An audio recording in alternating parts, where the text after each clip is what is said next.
Welcome to Dante's Harmony Podcast, your ultimate source for music, mentoring, and motivation. Join me, Danté Harmon, as I host a one-of-a-kind podcast that showcases the incredible world of sacred steel music. With in-depth interviews, exclusive music, and untold history, this podcast is a must-listen for anyone passionate about music. So tune in, subscribe, and let's harmonize the world of music together.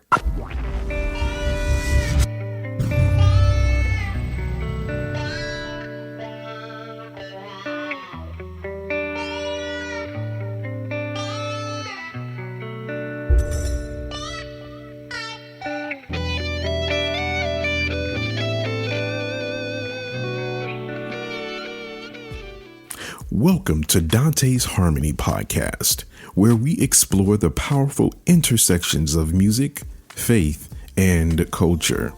I'm your host, Danté Harmon, and today we have the honor of speaking with legendary pioneers in the world of sacred steel music, the Campbell Brothers. For over 3 decades, the Campbell Brothers have touched the hearts of audiences across the globe with their soul-stirring sound, deeply rooted in a rich tradition of the Pentecostal House of God church.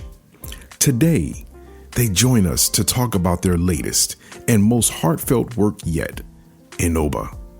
Released on August 2nd via Ropeadope Records, this album, their first album in over a decade, is a profound tribute to their late brother, Darick Campbell, and a testament to the enduring spirit of faith and resilience through life's greatest challenges. So sit back, relax, and join us as we delve into the remarkable journey of the Campbell Brothers and their powerful new album, Innova. Let's get started. Listen, I'm here for it and they're here for it. Without further ado, can we just bring them all up to the stage? Let me start from youngest to oldest, and hopefully I get this right. Carl, how you doing, man? Big bro, good to be here. Good to be here, man. Thank you for having us on, and I'm excited to have this conversation today, man. It's gonna be fun. It's gonna be amazing, man. And listen, next up, Phil Campbell, how you doing, brother? I'm doing good, man. Good. Great seeing you again, Dante. Man, likewise. It's always great seeing you, and I'm looking forward to really having this interview and conversation with you guys. And last but not least, Chuck Campbell, how you doing, man? Doing great. Glad to be here, and I'm excited about this podcast. I am too, man. And you know, with so much that's happening in our world today, so much going on in our world today, to reinvent yourselves. And man, this is the first album since 2013. Like, this is huge.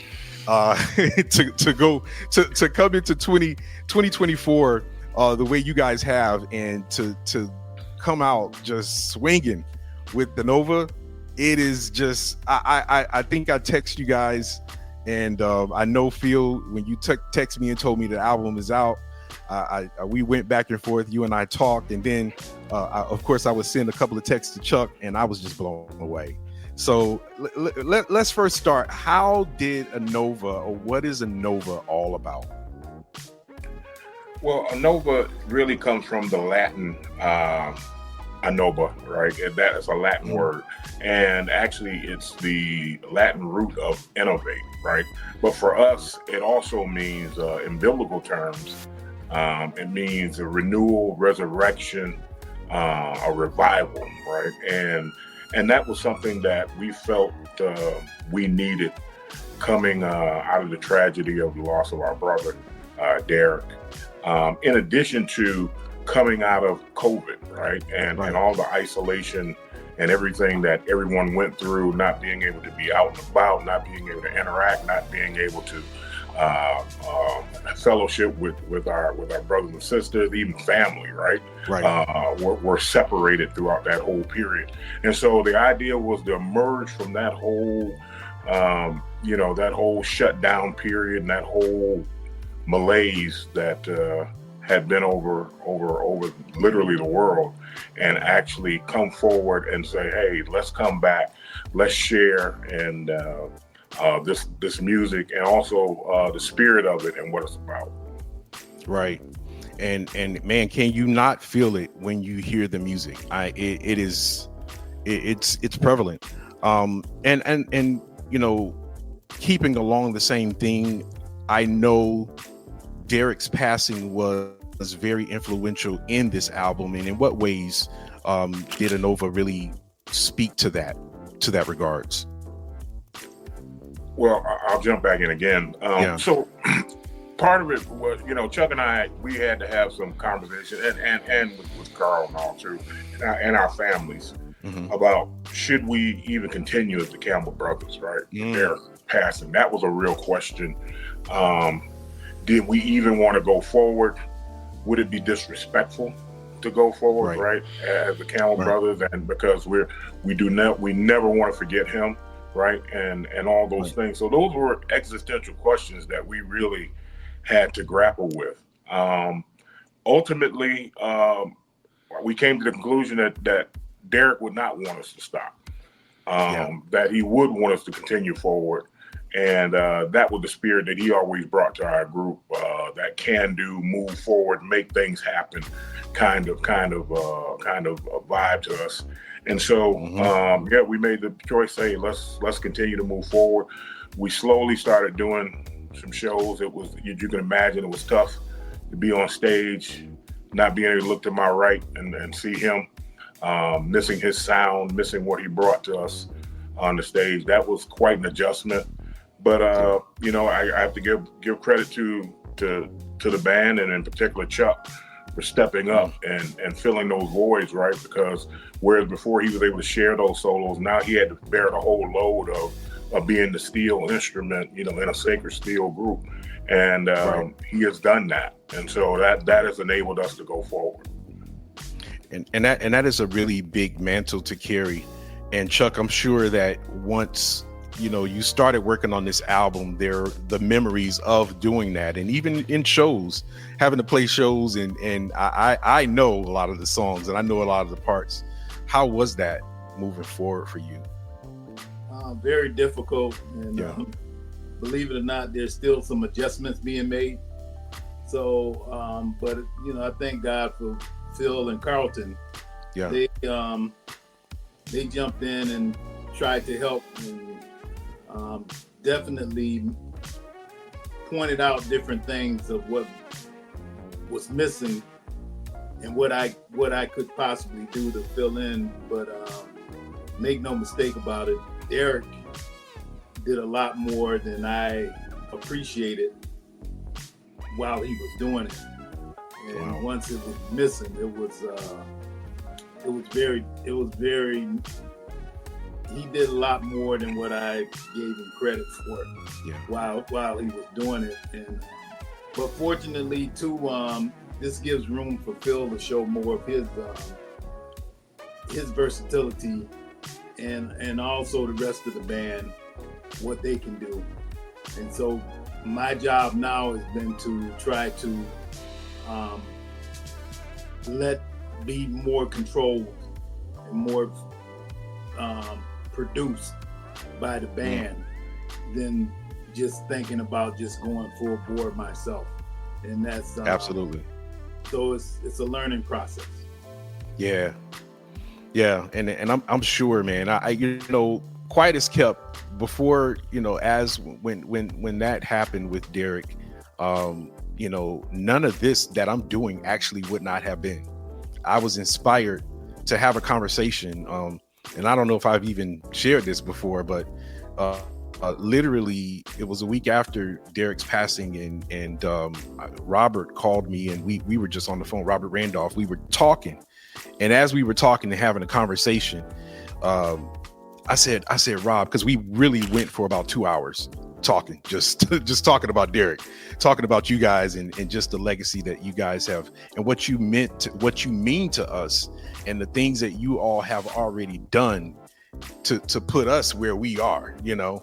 So to have that conversation, I said, Rob, hey man, let's go live on Facebook and let's just have this conversation in front of the world. Like let's just talk like we talking now. Literally, that's what we did.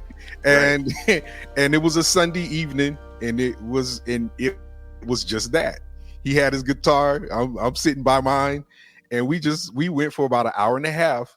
Once we got the technical stuff, because Rob couldn't connect Facebook from his phone for some odd reason. Thank God he's as great a musician as he is. Man. Technology. We gonna pray for him. We gonna send Carl up there to him. But we went for about an hour and a half and nonstop. We just talked and shared about Darick's legacy and why he was so instrumental and important. What I didn't realize is how many people were really interested to hear what me and Rob were saying. I just thought, maybe some of the younger guys could, benefit from what we had to share. Well, the first call I got was from Calvin Cook, and he's oh, Dante, man, I'm so proud of you, man. That was so beautiful, and this and that and the other. I said, oh man, I didn't know what was happening. Mm-hmm. So I started getting all kind of inboxes, and it was just bananas. But all this was birthed out of my tribute, really, to Darick, my tribute to honoring his legacy. And God knows, I wanted to do something like this, but I didn't know how it would get started. And it's just amazing. How people influence us, and not only how they influence us, but how we take that mantle and carry it forward. So Carl, I'm gonna now circle back with you too, Phil. But Carlton, you're the next generation, and you're doing it now. And I know your uncle was a great influence on you, especially as a drummer. Talk about that, man. Yeah, man. I mean, I think the guy had 2 Hall of Fame careers as a musician, as a drummer and as a steel player. And I think his steel playing eclipsed his drumming so much, but that was my earliest memories. My earliest memories were the 3 of them playing, even though it was sparse. By the time I'm able to remember all the services in full, he's now playing more steel than he is drum. But when that happened, man, it was like Christmas every service. And it's like those tapes, man, those are some of like the best tapes ever of just them playing. And the thing that was crazy is like, people don't believe they don't rehearse, right? So whatever jam that they would come up with in the services would be inspired by the Lord. Okay, that's cool. But the continuity and the connection they had, the 3 of them when they were playing, was amazing.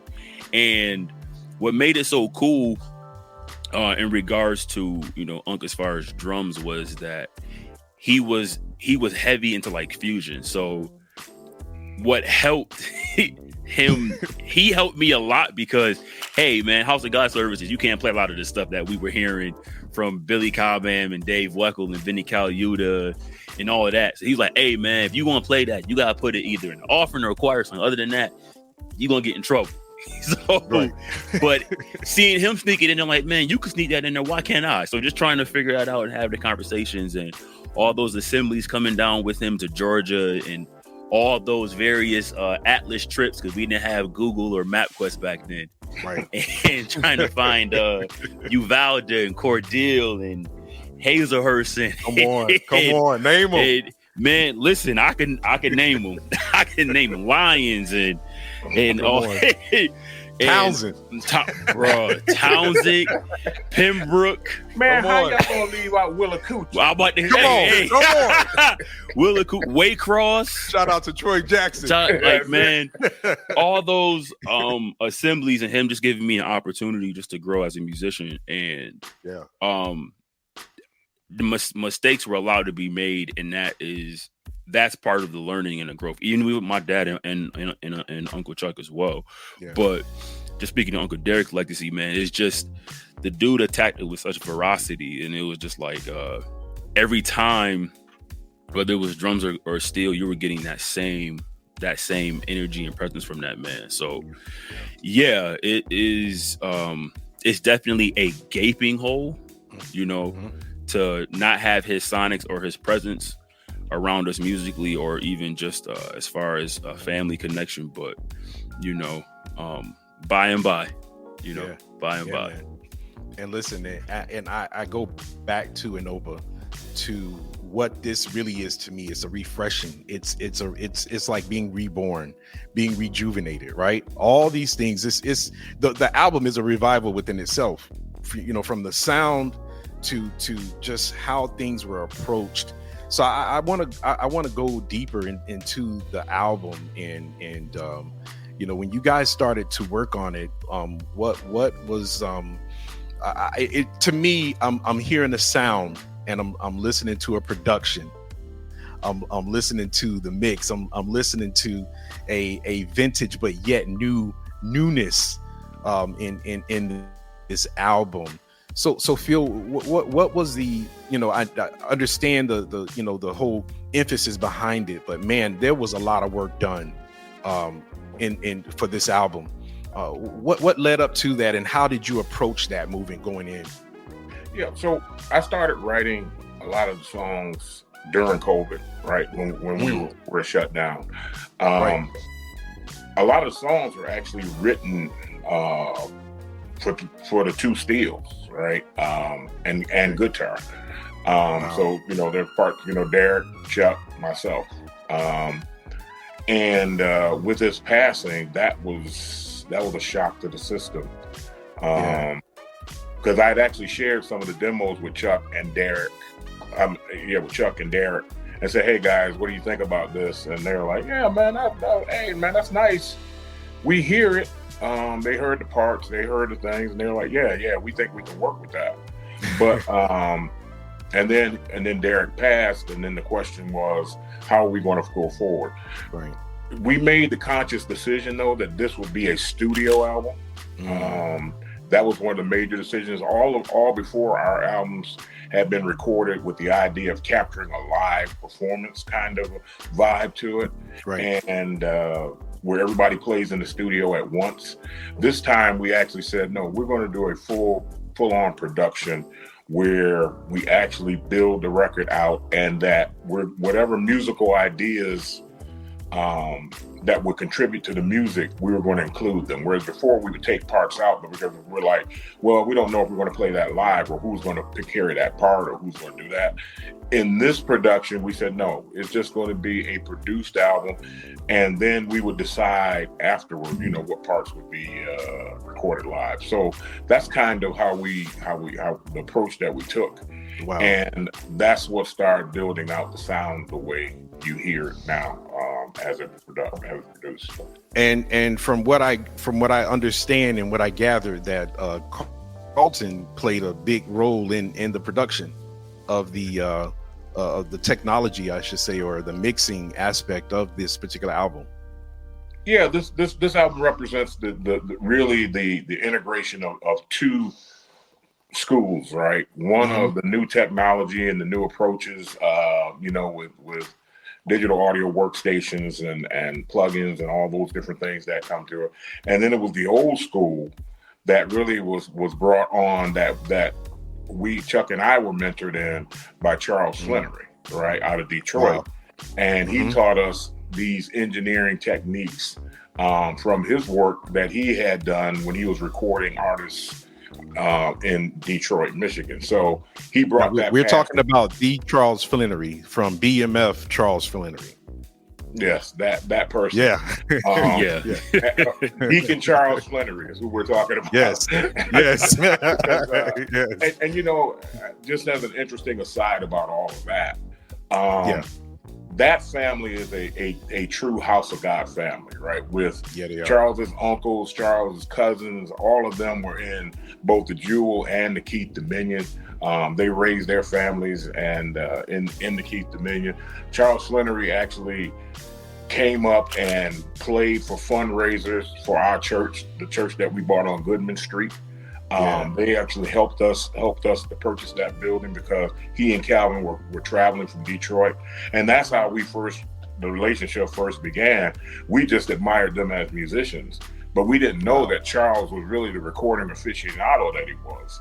So and then when Chuck and I started recording, yeah, that's when he started saying he saw what we were doing. He said, "Hey, man, let me show you all a few things." Wow. And it's just amazing that now we're talking early 80s and through the 80s that he's sharing all this information.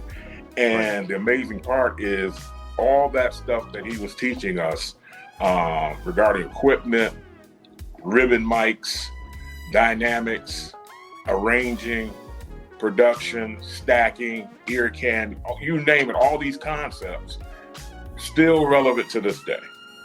Wow. And that's the amazing thing of the blessing that he was in our life. And that was through Charles Flannery. So he's talking. We're talking the days of the chosen few. You know. Let me give us a little background. So before the world knew the Campbell Brothers as the Campbell Brothers. They were the chosen few back in the 80s, and my father, being an intricate member and a very celebrated member, if you will, Chuck and Phil could probably tell you better, but it was such an interesting time because, as you said, Phil, the a lot of the recording nuances, we didn't know, and to have somebody like Charles Flannery, telling and showing you guys what to do, in my mind, I'm okay. This is how the chosen few really got started, But the chosen few was really. Go ahead. No, it was just that. Well, first of all, Charles Flannery had a vision that the House of God Church had just as big or just as much talent as any other church, in particular the Church of God in Christ, who actually nationalized their artist program and brought forth all the artists that you saw. But the House of God could do the same thing. And so, Charles Flannery recorded vinyl recordings in the 60s with Calvin Cook. Yeah, so he recorded two singles with Calvin Cook in the 60s, and then he continued that whole journey.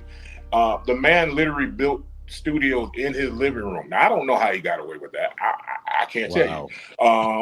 But the point is, that's how dedicated he was to the vision of saying the House of God Church should be recording and have recording artists and putting forth artists just like any other of the other churches out there. So I think that's what drove him. And when he saw some young guys actually coming along, taking up that mantle and investing, because we were buying equipment. Chuck and I were buying equipment. Anytime we got $300 or $400 or $500 together, hey, we were buying equipment, building out our studio. Right. But Charles would actually come up from Detroit and travel with us to New York City or other places to see equipment, and then convince our father, Bishop Campbell, to invest and buy the stuff that we wanted. So his voice was very important. Then he was bringing us some of the equipment that he had and putting it in our studios. Like I said, the man was incredible in the impact that he had for us. And we just, we'll never forget. Wow. Never. I'd like to add to that you had so many musicians that were on the cusp or that were getting out in their own towns, and of course Ed and his brothers, your uncles, they were getting out in Chicago. You had Glenn Lee, who was actually one of the few of us that was trained. He actually went to school for music. Right. Then you had people like Daryl Brundage. You had Francine. You had Sammy Rick Fowler. Yep. Sammy. Yeah. Yeah. You had all these people, and you had I'm missing some names. Right. What it is, they taught us about having rhythm parts, having the bass lines that don't interfere, that lock in with the bass drums. They taught us how to play where you don't step on each other, things of that nature. And the thing about it is I think this was a great attempt that that Phil and Carlton put it together. Absolutely. That we actually was able to implement a lot of the things that we had been taught. And the one thing that Darick was a master of, and we have different musicians like Calvin, and one of the things that is not recognized is how technical Ted Beard is. Bishop Beard, that whole family, they've been in the recording for a long time. They did records back in the day too. Wow. And they're still doing records. Yes, they are. So you got all these people that put into us, and I think we have tried to bring forth that knowledge and manifest it in our albums, and I think we did it. I think I give Phil and Carlton a lot of credit for making that happen. Yeah. Well, Quiet as Kept, they really did. The production on this album, and I even talk about the chosen few, the songs. We're gonna start playing just little samples of the album. And now that we're talking about this, and since we want to merge chosen few, and we start talking about the chosen few, one of my favorite songs from the chosen few was Love Like Him. And we would be at the Sacred Steel Summit, and Phil and Carlton, hey man, we got something for you, man. I said, what's up? Yeah, you got somewhere we can go listen to this track. Let's do it. So we getting I rented a sidekick. So we that little clown car, man. Man, I felt like Reggie White. Listen, man. We got a center and a linebacker trying to squeeze into the sidekick, and we go in, man, and I listen to the track, and I'm just like, wow. So Carlton, can we play just about maybe 15-30 seconds of that? Yeah, we gonna give him a little taste. Give him a little taste, man.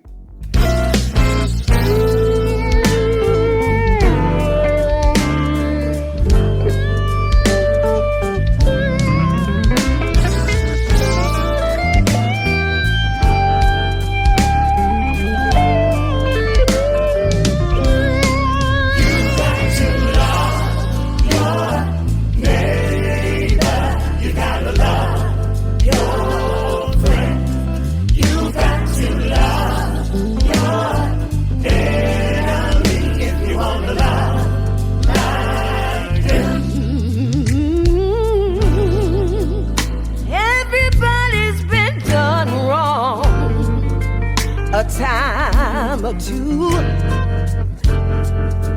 but you've got to remember. That is one of my favorite tracks on the on that particular album.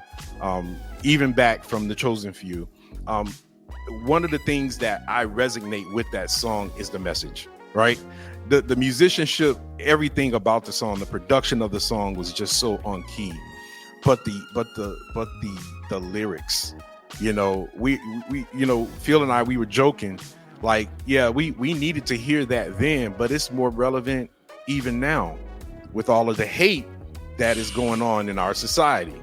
Man. You want to talk to it, Carlton, and then go ahead. No, go ahead.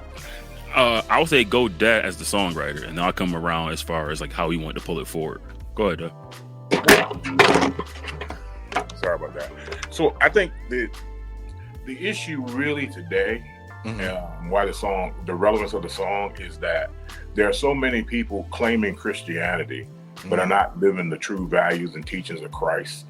And I think that's the real problem we're having today. We're having it on two levels. One, you're essentially putting forward false teachings, as far as what Jesus' actual true messages were. And then you're disillusioning people who are non-believers because everybody comes off as hypocrites. by not living up to what Jesus did. So it's one thing, again, to love your your neighbor, which of course you should do. It's even easier to love your friends, but Jesus taught to love your enemies. That's when you're really living out the true creed and also purpose of Christianity, to show the difference between us and how the so-called world does things. And so that's why that's what those lyrics meant when I wrote them. But again, to think that 38 years later, they're more relevant than they probably were even back when that was recorded. That's mind-boggling. It is, and it says so much about what we've succumbed to as a society and as a nation. So wow, Carlton, you wanted to add to that? No, so again, the song being 38 years old, and yes, the world doesn't know Love Like Him, but those from HOG, that song is cemented. So it was a thing of trying to understand how can we honor what the chosen few did with that, but yet pull it forward so that it can be a Campbell Brothers song. So respect both, but allow them to be separate entities. Right. And I think that was the approach. So on the original, there's keyboards. So there's keyboards and there's samplers on the original. But on this record, obviously, because we're Campbell Brothers, hey, it's guitars. So certain patches that Dad uses for one of the patches, it's a dope combination of, it's a guitar trying to be a Rhodes, but yet it's still, you can still hear the fidelity of a guitar. Yeah. So that was very intentional, so that you can still have that texture and that layer be there, but yet it still can point back to, this can be played live for us as Campbell Brothers without needing a keyboard player to be there. And again, we're not opposed to having guys sit in, but at the same time too, the integrity of what Campbell Brothers points to is a strong rhythm section and a blazing steel up top. So we had to find a way to mirror that too. And it seems like folks who knew the original are accepting this new rebirth. Absolutely. Love Like Him. So absolutely. So yeah. I think for me, the original, this really expelled more of what the original was and still is, but the production on it, oh my goodness, it was amazing. And thank you. And listen, yeah, ahead, but I think Chuck blazing on the top. Come on, talk about it. That we really wanted to have happen. And again, when he played his solos on that original track, those were things that he was, working through. And, and again, we were going for this so-called contemporary sound. So he was, trying to play lines along that as opposed to playing steel. This time, we told him, hey man, you got to bring it, just like all the grit and everything that you got. That's what we want to hear on this. And Chuck really blazed it. And of course, the funny thing is when you're dropping the track, Carl and I looking at each other and we shaking our heads like, yeah, that's it. But when we listen to the playback, hey man, this dude was hitting some stuff. So it was just great just bringing that mix forward and putting that down, man. Really appreciated that. And he really did. I'm gonna circle back to Chuck. When I first heard the album, one of the things that I loved about the album, and we can talk about this from a technical sense, production sense, but it was not steel saturated, right? It was not over steel. It was not over steel kill, if you will. It was tastefully done. You didn't hear the steel in it. I mean, there were certain songs that, yes, it did have a very tasteful steel intro, but it just everything flowed. You got a full production of what a song should be, and we talk about that in a second. Introducing Affirm It, the heart and soul of Dante's Harmony, a project designed to rewire your subconscious mind with daily affirmations that breathe positivity into your life. Available for purchase on iTunes and Amazon and streaming across all digital platforms. Affirm It is your daily dose of inspiration, making each day a canvas of potential. But why stop there? Elevate your affirmation journey with our exclusive line of merchandise. From journals to pillows, mugs to coasters, each piece is a reminder of your commitment to positivity and growth. Visit dantesharmon.com to discover more and join Dante's Harmony community. Embrace the power of positivity words and make them a part of your everyday. With Dante's Harmony and Affirm It, transform your mindset, your day, and ultimately your life. But I want to circle back to what you said, Phil, about what Chuck did, even in that song and the solo that he played and the musicianship that he brought to it. Mm-hmm. One of the things, Chuck, that I love about this whole album is that we're getting the 1980s Chuck. We getting the 1990s Chuck. We getting the Chuck we getting the Chuck that went away for a minute and came back with a vengeance. We got the country, country picking Chuck. We got the Chuck of all those different eras, and we got the sound, and it was authentic, Chuck. It was you. Right. But you gave us that taste on every song. So we didn't get like an oversaturation of even the country picking. You gave us the single string stuff. And it was tastefully done. Can you tell us like where Phil will talk about it. Where were you? What was your approach as you were doing each song? Is this for Phil or me? This for you, Chuck. First of all, I'm very offended. Why are you offended, man? Because evidently I've been playing too much for a lot of people's taste. Why you say that? Words like oversaturated. So you know what I mean when I say that. When I say I've always had a problem, probably overplaying or playing too much at the wrong time. No. So let me rephrase. No, don't. I'm talking the album from an album standpoint. From a album, not you in church. Well, you're from an album standpoint. That ends up overflowing too when you go into the album, when you go into the studio. Okay. Sometimes you go in there with a church attitude or with an attitude of playing, but yeah. Like I say, I kind of gave over and said to myself, for this album, whatever Phil and Carlton asked me to do, I'm going to try to play the parts and come in almost like I'm a studio musician.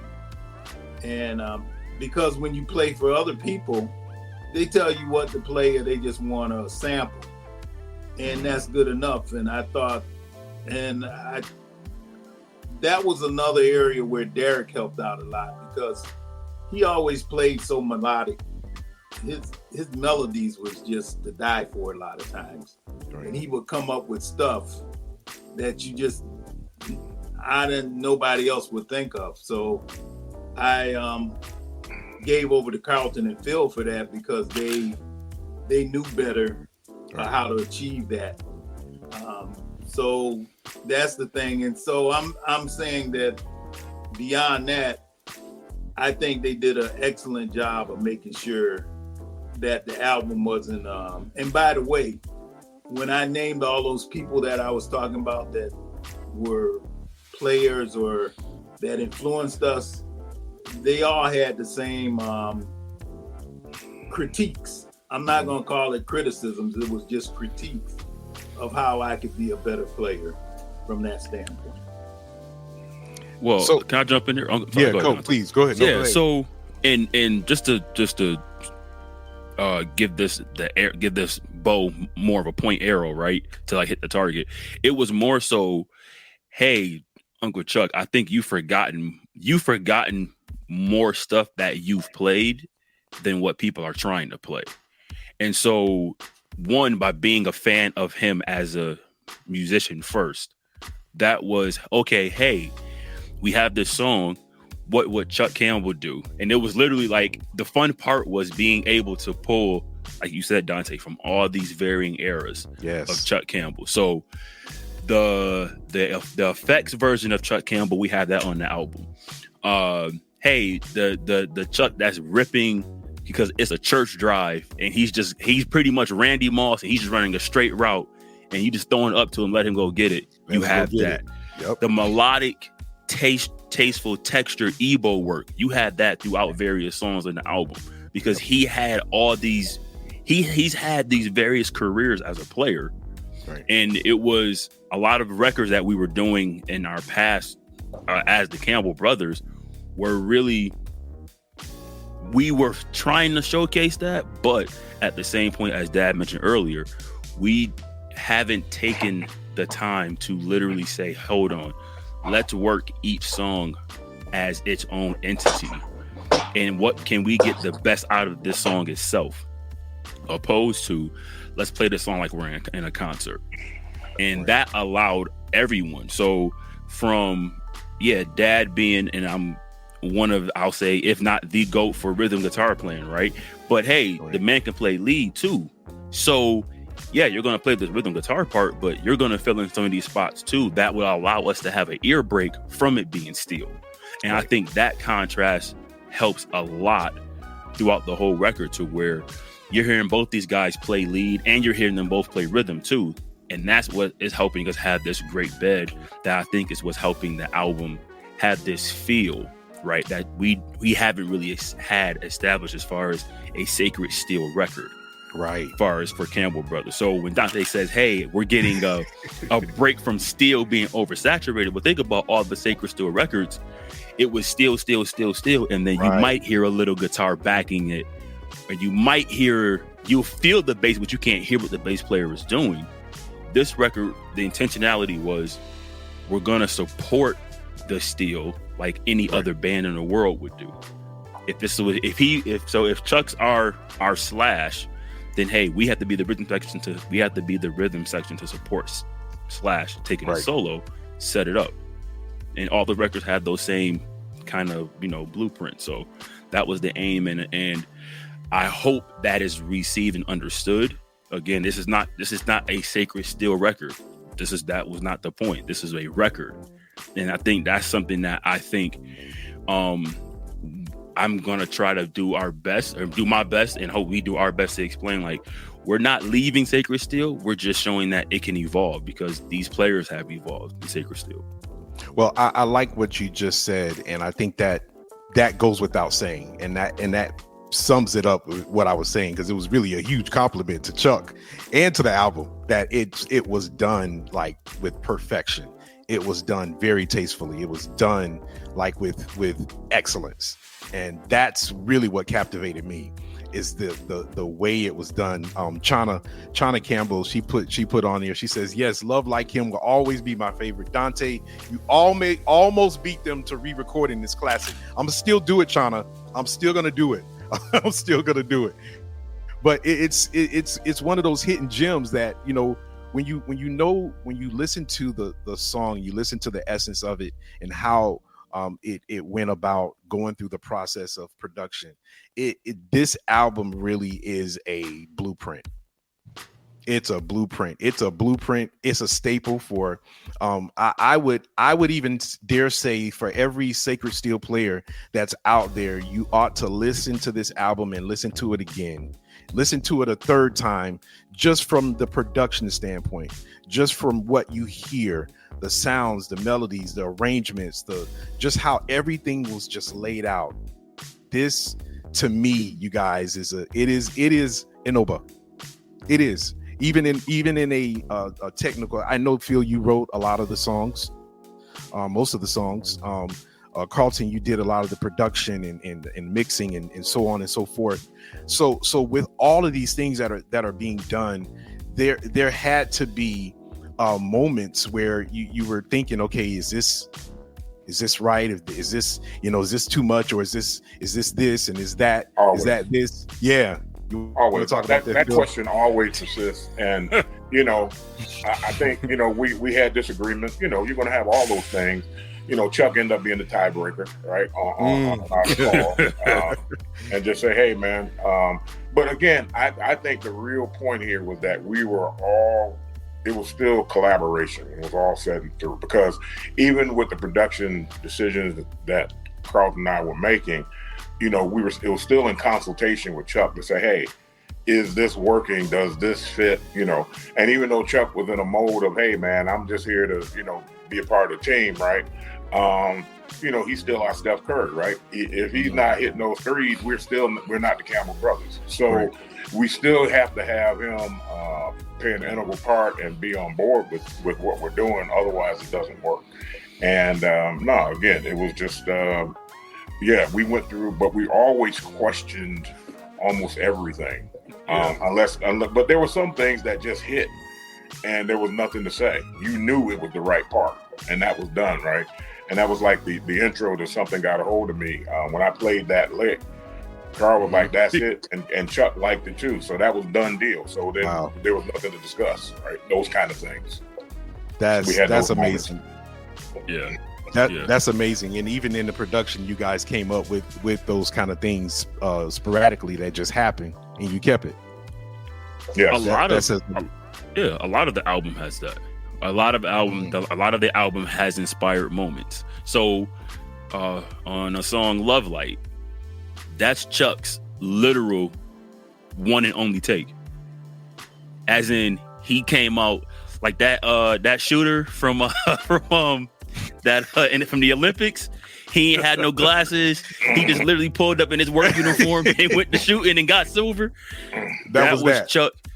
Love Light literally is Chuck's inspired take. Yeah. We were like, don't even touch it. All right, man, go sit down. Just drop it. Yeah, he literally dropped that. Wow. All right, man, go ahead. He literally dropped that and then went and took a nap on the couch. Like, yeah, you should go take a nap. You literally blazed that. And again, the thing that's funny is the song is actually longer. We had to chop it down because, man, it was too long because it was so much throwing going on between both of them. But yeah, that's that man's literal. All right, what's going on? Okay, cool, I got it. All right, break. And he went out and he came out 7 for 7 in the first quarter. Wow. So yeah, inspirational it's all throughout the record. And I think that's why you're getting that resemblance of, oh man, this is that era Chuck. Because again, sometimes you forget what you used to do because it's not being asked of you to do it sometimes. Right. And the man been playing my entire life, your entire life, Dante. Right. So he's played a bunch of stuff. Who's gonna remember your repertoire, right? Well, I think that's the fun part of being a fan of the guys playing is, hey, Unc, try this, or Dad called something from something that I've never heard, and that's how he ended up playing the solo for Something Got a Hold. I think like Golden Gate, something like that quartet group.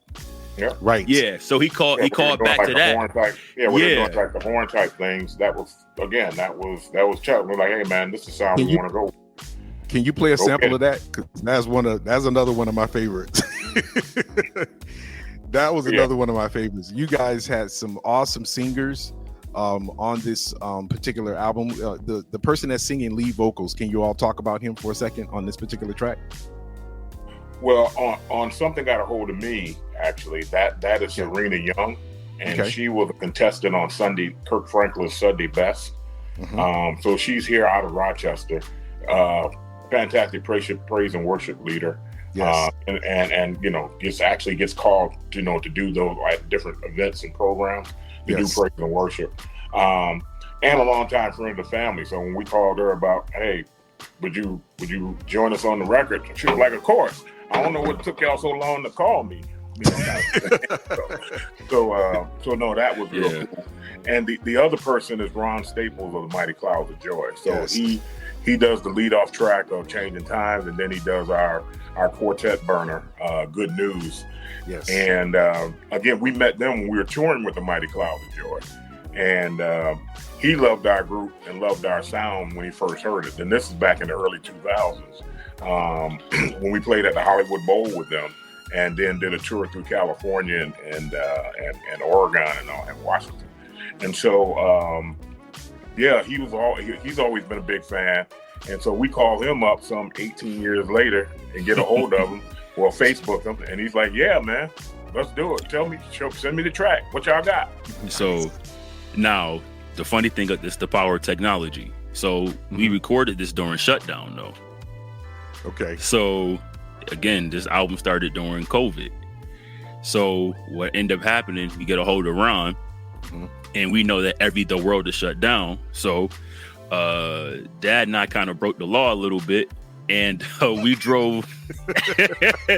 So we said, all right, Ron, here's what we're going to do. We're going to meet halfway between Milwaukee and Rochester, and we meet at we rent a room at a hotel in Ohio. Wow. I set up the baffles. I bring a rack of, I bring a single channel preamp, a compressor, a mic. And he drops those 2 tracks for us in a hotel room. That's 2020. Wow. That's technology. You don't have to be. That's where we're at. If you know what you're going for, you got the right tools. You can build your house in a hotel. In a hotel room. The right talent. And about to say that talent. So that talent in front of that microphone, and that was in a hotel room. I don't even was a Best Western quality and something like that. We rented for it. Wow. Yeah. But he must have dropped, he dropped probably 8 vocal tracks per song. Yeah. Because he did background vocals, he did some of the parts, and even though we replaced the parts in order to flesh out the ensemble, but he basically did all the background harmony parts, and then he came back and did the ad libs, and then he came back and did the main vocal. He did all of that. And again, we were there for 4 hours. Yeah. And because we thought he was going to rent the hotel room and stay the night, he ended up being able to drive right back home that same day. That same day. So it was a day trip. Yeah, it was a day trip. Sorry, Uncle Andrew Cuomo, but we were being safe. but yeah, man, you got to get it done, and that's the power of technology today. But again, bringing it back to this is a part of the lineage. A lot of those nuggets that we got from Charles Flannery and from Ricky Fowler, we were able to, again, all that deposit, and that helps birth right now. Right. So yeah, man, it's there's so many stories with songs like throughout this record of just trying to work even through COVID, trying to get this done. So no, man, it definitely was a blast, and we're hoping that you all can see and feel the love that we put into this. Well, that's I think it's encouraging to hear that, and for a lot of the young musicians and even older musicians that are recording, and you don't feel like I don't have the right ingredients, I don't have the right people. Listen, with the technology that we have now, you can do and be wherever you want to be. you can have whoever you want to have, that right person on that project, and as they just showed us through technology and meeting somebody halfway across the country, you can make it happen. And you can make it happen in excellence. So that says a lot. I'm gonna switch, and I want to can we hear a little bit, Carl, of that quartet song? Man, most certainly. I most certainly do.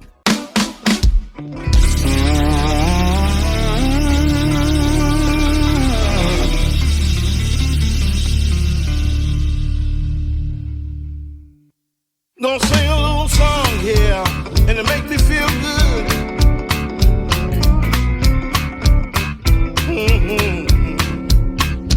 If you got pain, and every day seems the same, let me tell you what I got. I got good news, my Lord. If you're sick and you don't know what to do, let me tell you what I got. I got good news. Gonna make me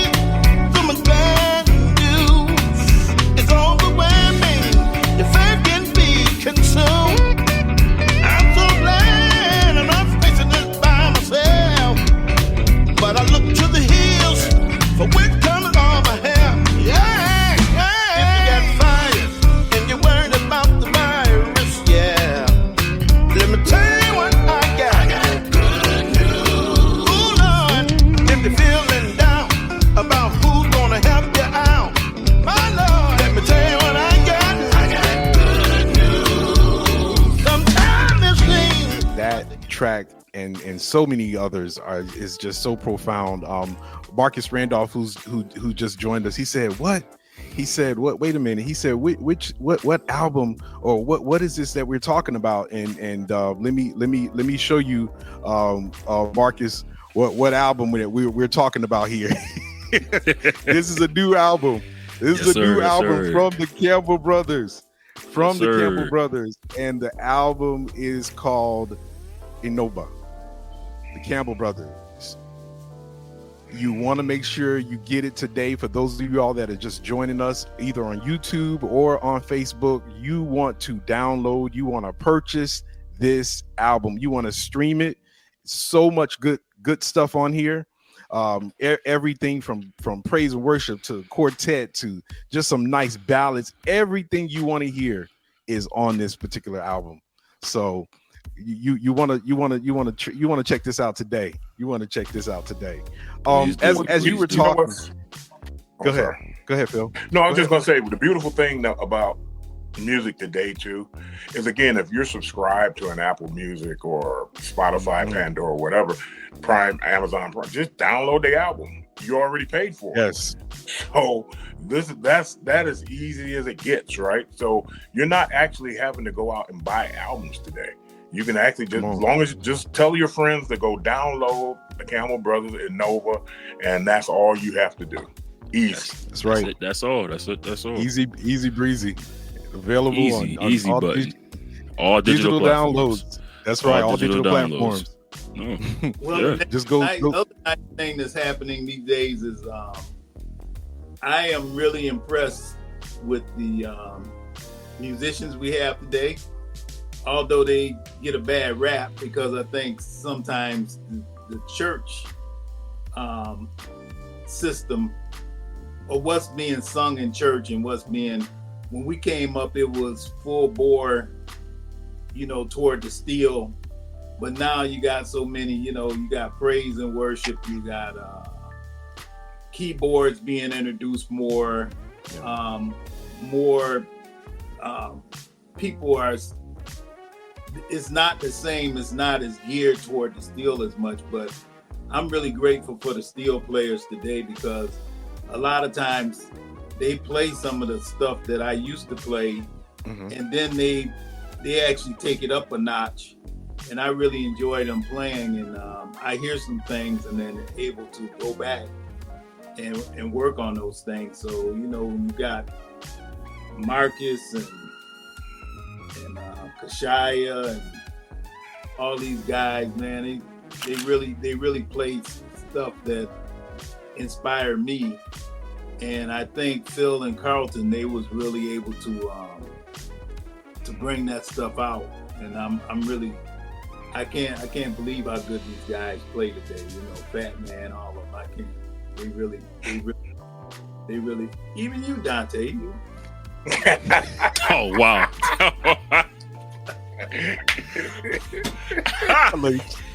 That's funny. Chuck. Well, the real problem is Dante don't play steel that much. But again, but you still showed us who you were at the Sacred Steel. Oh, yes, sir. Yes, sir. So we appreciate you, bro. Appreciate you big time. Yes, sir. Thank you. I'm gonna let this sit here. Actually, it was his wife. Oh my goodness. We carried him, man. Man, listen, we had an amazing time. Yeah, blessed, man. And Chuck was definitely a rare form. No comments. And no comments. No. And all the guys were letting him have it, but Chuck was giving it back to him double fold, man. Yeah, I done came down from that though, man.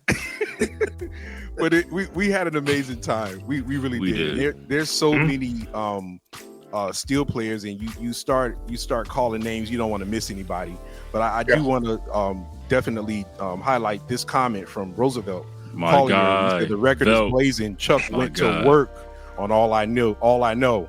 So sir. You're touching all of these guys, man, and whether you all you guys are touching us in ways that you don't even know, from your musicianship to who you are as men, to the production and everything musically and songwriting that you have on these projects. It's amazing.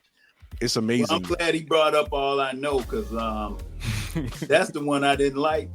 But Phil the one went to work on that. That nylon guitar he did on that. Man, that was beautiful.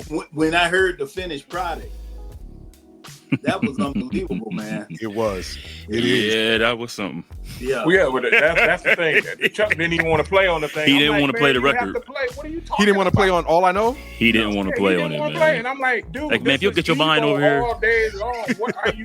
What are we doing here, man? So the guitar sounded so great, man. It was just like the guitar part sounded so great. It was unbelievable, man. And so you got and we, you know, I appreciate what you're saying about our album, but I'm really impressed with a bunch of you know, Roosevelt, Deshaun, all these guys, man. AJ, you guys putting out some nice stuff, man. And really love what everybody is doing, and it's really inspiring. It's iron sharpening iron. It's really helping all of us, you know. Yeah. No, we have to. Yeah, we have to. I think we have an obligation to be the best we can possibly be, and I think if we can set that example and set that standard, and then, but we have a full expectation that guys are going to exceed whatever we do. 100%. And at the end of the day, what that does, that raises the level of all of us, right? And so ultimately, what we really want is for, whenever people hear Sacred Steel, they think excellence. As far as musicianship, great musicianship that's tasteful, spiritual, anointed, soulful, that touches the heart and the soul. That's really what we want to have associated with Sacred Steel. And, you know, again, I'm happy that we're engaging more with the House of God nowadays, and with the musicians in the House of God, because as I said, and I've shared before, you know, we really didn't get a chance to pour into this generation or these couple of generations of musicians the way we were poured into, the way Charles Flinty poured into us on the engineering and recording side, the way Calvin Cook, Ted Beard, Charles Flinty again, and all these musicians, and I start naming guys that you're like you think about Larry Taylor on lead, come on, Ellis on lead. You think about all these people who sat down and said, "This is the way you should do it. This is how it should be done." Taught us these things, told us what we should be doing. Look, man, Larry Taylor was doing whole tone scales back in the early '80s, man, in church. I don't know how he was getting in. But those are the kinds of things. But he told us, "Hey, man, this is what you should ascribe to, or to be as a musician." And that's what those guys brought to us and poured into us. That idea, that spirit of striving for excellence, and then showing, not just telling us that, but then showing us the way to how to get there. And you know, so I'm happy that we're back. Re-engaged to be able to share some of the things that we've learned, and hopefully we can impart it. I mean, again, I don't want to be the old guy that say, "Get off my lawn." I don't want to be that guy, but if I can help people, hey, I'm all in for that. Yeah, 100%. Which is you're doing. I'm sorry, you're doing it. Yes. No, go ahead, Carl. No, so like we kind of started on this yesterday. It was like, hey, man, you know, you guys, we did this. Hey, everybody, we did this from our home studios. So we didn't have to go to a facility, and about being that bridge or pouring in. However, if you guys are working on projects or whatever, and you guys need some help or whatever, hey man, reach out. This is how we sharpen and get the genre better, is by being able to pour and show and give guidance and some input and some critique that accept, because it's not coming from a place of hate, but it's coming from a place of realism. To, hey, let's be better than what we can be and how we can be the best versions of ourselves, and to help pull the genre forward. Hey, I want to be a resource, you know, so however I can help, if time is available and it lines up, hey, let's see how we can make this happen. Because again, if we're raising that bar and that standard, then hey, we're going to get more and more respect. More and more respect means more opportunities, more opportunities means a better viewing audience for Sacred Steel and the offshoots of that genre to come. And our artists, right? And our artists, correct. And then ultimately, believe it or not, the church. I mean, House of God, again, correct. We still, people still come back and say, "Hey, man, hey, if I can go to church and get music like that, okay, now we're talking. If I can get my soul uplifted like that, okay, now we're talking." That's the kind of thing. And ultimately, but still in all, we still have to have churches to point them to. And that's where the idea of sharing and making sure that we have a bar of excellence across the board, so that when people come to our church or come to our service to experience the music in its true natural habitat, meaning in the services, right? They get that same kind of thing that they got at our concert. So it all flows together. And again, we're just proud of our heritage. That's like what you've been doing and what you've been putting on YouTube. Yeah. What Del Grace is doing. The summit is off the hook with Ali. That summit is just remind me of Nashville in the choir room. Come on.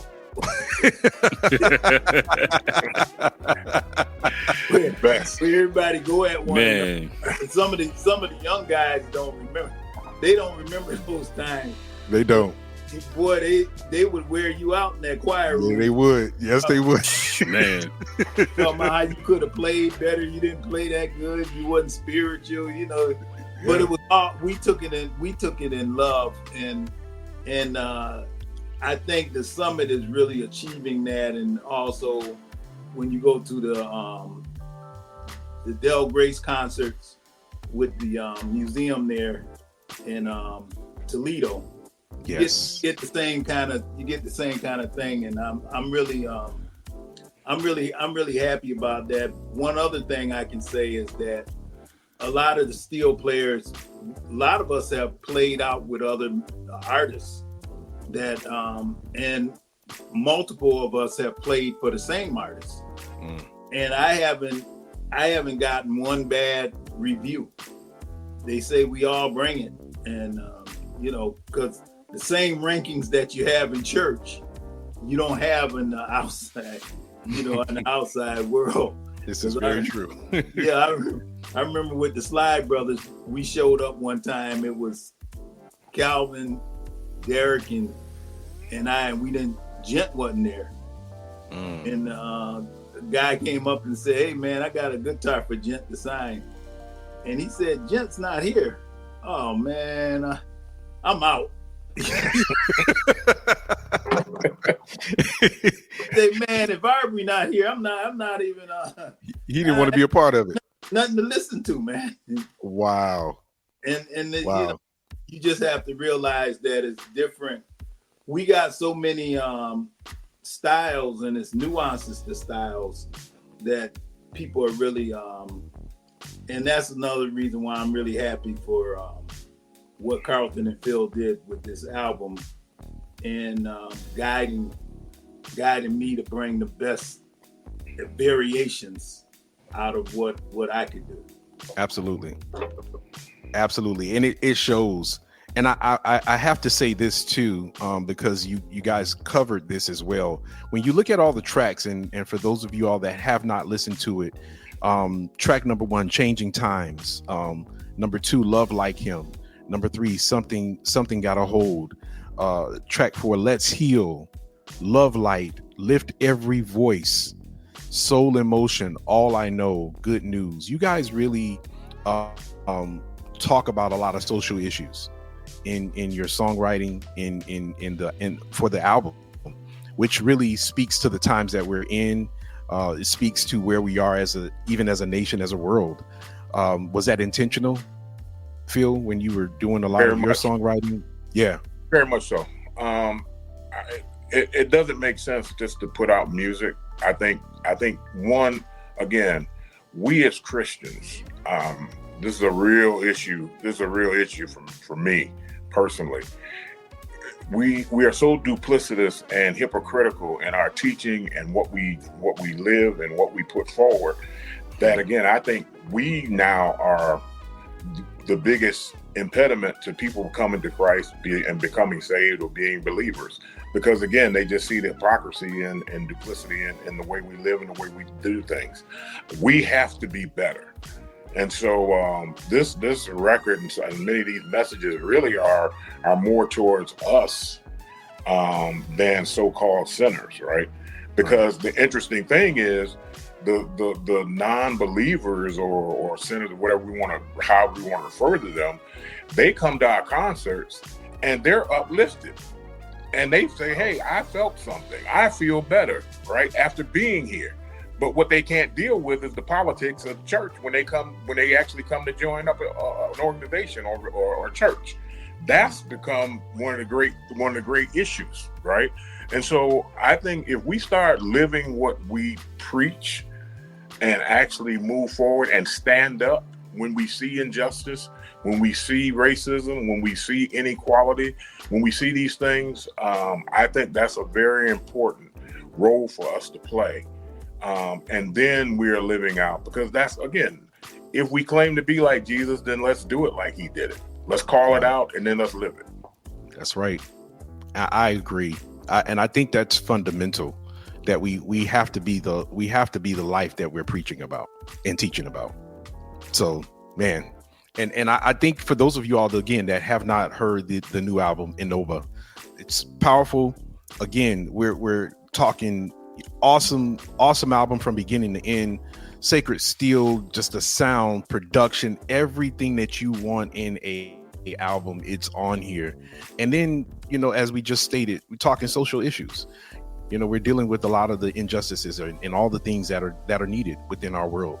So here we are. We're not gonna keep you guys. Thank you all so much for just stopping in and having this conversation with us, and for everyone that is on YouTube, everyone that's on Facebook, listen, it would behoove you to not have this on your playlist. Everybody should be rocking this. Tommy Phillips says he's on the road and he's bumping it right now. He's bumping it right now. God. That's what I'm talking about. So, and I'd like to hear his personal review, because Tommy don't hold back. Oh, he's gonna let us know. He's gonna give it to you straight. That's the beauty of our people, right? I love it, and I love it. I love the fact that, hey, they don't have a problem letting us know whether or not it's working or not. I thank them for it. Yes, I thank them deeply. And they're gonna let you know. They're gonna let you know. Yeah. Absolutely. Wouldn't have it any other way. But between Tommy and Brian Josh Taylor. I can't wait to hear what they Wow. But listen, I already know. I already know that this is going to be a classic, and this is going to be one that I really hope you guys submitted it for a nod, for a Grammy nod, or for some of these awards to get the recognition that it really deserves. You guys put some work into this project, and as a child born into this music and this style of music, I'm proud of what I know that I've already learned from you all for years, and to sit and to be able to share with you guys. Even Footy in the Jewel Dominion, he said thanks for sharing. He's ecstatic about the new album and everything that you guys got going on, man. Listen, Footy, I don't know. Footy don't play enough no more, man. I look over YouTube, all I see is 10 years ago. You need to play a little bit more. And you gotta listen, man. Footy has a single out and it's nice. You better go get it, Chuck. Really? Yes, he does. Where can we get it? I'll post it. Yeah, man. I'll post it. Yeah, post that, man. I will. Yeah, I'll even pay $1.50 for it if I have to.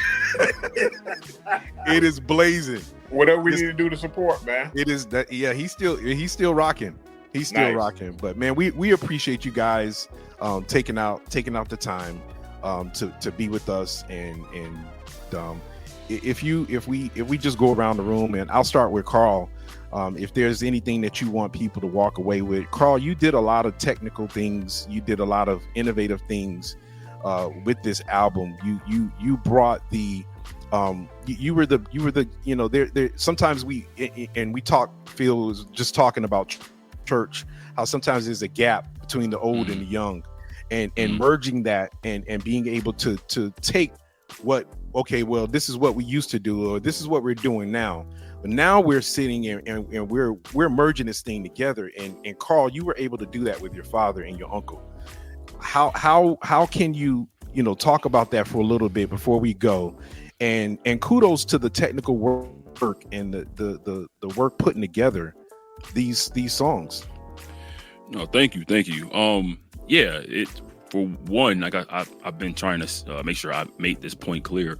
I'm a fan of them. So yeah, I'm a family member and I have very close proximity and access, but I'm a fan of like everyone else. So I have church tapes just like you all have church tapes of them playing. And I still try to reference back to them because they are that influential and they are that skilled. And so it was my honor, first and foremost, to be able to take the helm to produce this record. And then not only that, to finish shaping the sonics as far as mixing it, because again, we could have reached out to anyone. And I think them both having faith and trust and belief that I can execute the vision, that I hope that goes without saying of, man, how I went back to that. Almost felt like getting my first letter for Nashville. Like it was that it was literally that it was cementing, because hey man, it's different when the world can salute you, but when your heroes give you credit for what you're doing and the work that you're putting in, that means everything. And so to be able to take the techniques that Chuck employed when we did Sacred Steel on tour in 2001, when we were recording our live shows, and how he used the Tascam hard disk recorder, and how they worked on the Millennium Project, and then how we did our other records, and take those techniques and skills, and then to be able to apply a nugget that Charles Flannery always dropped was, if something feels too good, it's too loud. And that was tough because a lot of stuff on this record felt so good. Wow. Wait, you got to go back and give me that again. That was bars. That's a Charles Flannery nugget. Hey man, when you're working on something, if it feels too good to you where you're sitting at or listening to it, it's too loud. And the reason why it's too loud, because you love it so much, you want more of it, which is why you're gonna turn it up. But you got to learn how to back it back. It's like making a meal. You can't put too much, seasoned salt on everything. Sometimes you got to balance it out with some, with some onion powder, garlic powder, or some sazon or something like that. You got to help break it up. Right. And those ingredients, when they're balanced and blend, it's chef's kiss. And so the thing that made this record easy is that these guys played great ingredients. It was easy to pull it all together. And even them allowing me to take some liberties as far as this actual production also was great, because again, it definitely pushed us away from the quote unquote traditional Sacred Steel album. But that was the whole point of, hey, Sacred Steel is just more than just what we did for the Arhuli record days and age, right? The music has evolved, and let's show the evolution of it and how we can take it even further, and where people will take it further. And so I hope this album is one of the linchpins in that cog that will allow people to be able to express themselves further. I know one album that's kind of started that is Instrument of Praise with Fat Man and Garvin McKinney. Their two projects definitely trending in that direction. And so we're seeing it. We're starting to see it. But as far as for Campbell Brothers, that was definitely the aim, to allow a record that could be commercially accepted because it didn't feel quote unquote roots or live in church. There were songs that had messages. There were melodies that have intentionality.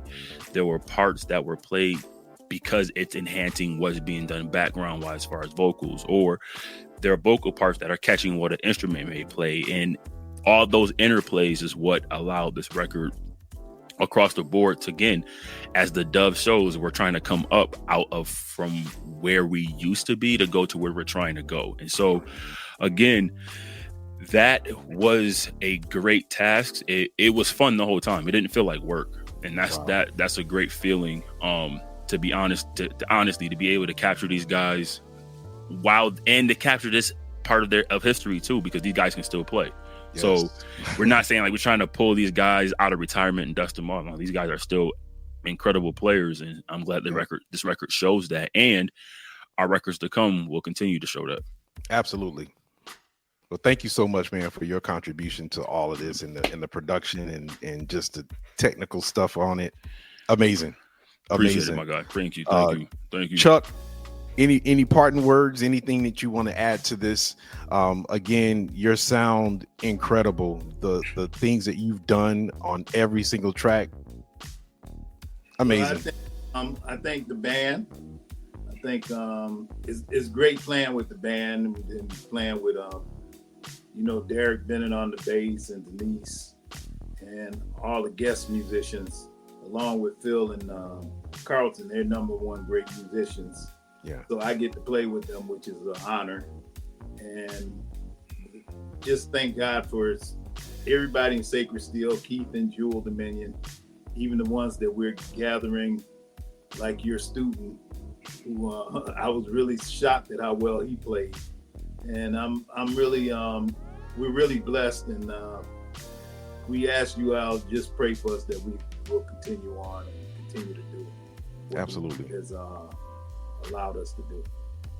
Well, man, we appreciate you, Chuck, and everybody's still singing your sentiments, man. You guys have been such a huge influences on all of our lives, and musically, as individuals, as just men, you've had great influence on us. So thank you, Phil.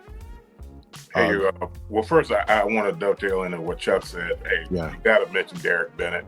Somehow or another, I'm not sure how he got glossed over in the middle of all this, because that man dropped some bass on this album that truly did jump.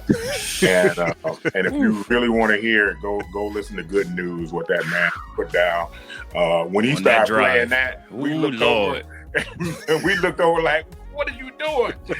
So he killed it. And of course, Denise Brown, our vocalist as well, our regular new vocalist, she also did some Bringing Back Love Like Him, and on the tracks that she did too. So just want to make sure we acknowledge people, because it's easy somehow, but even though the subject matter kind of went away from the rest of the band, but they are very important in that sound that we were able to bring. Most certainly.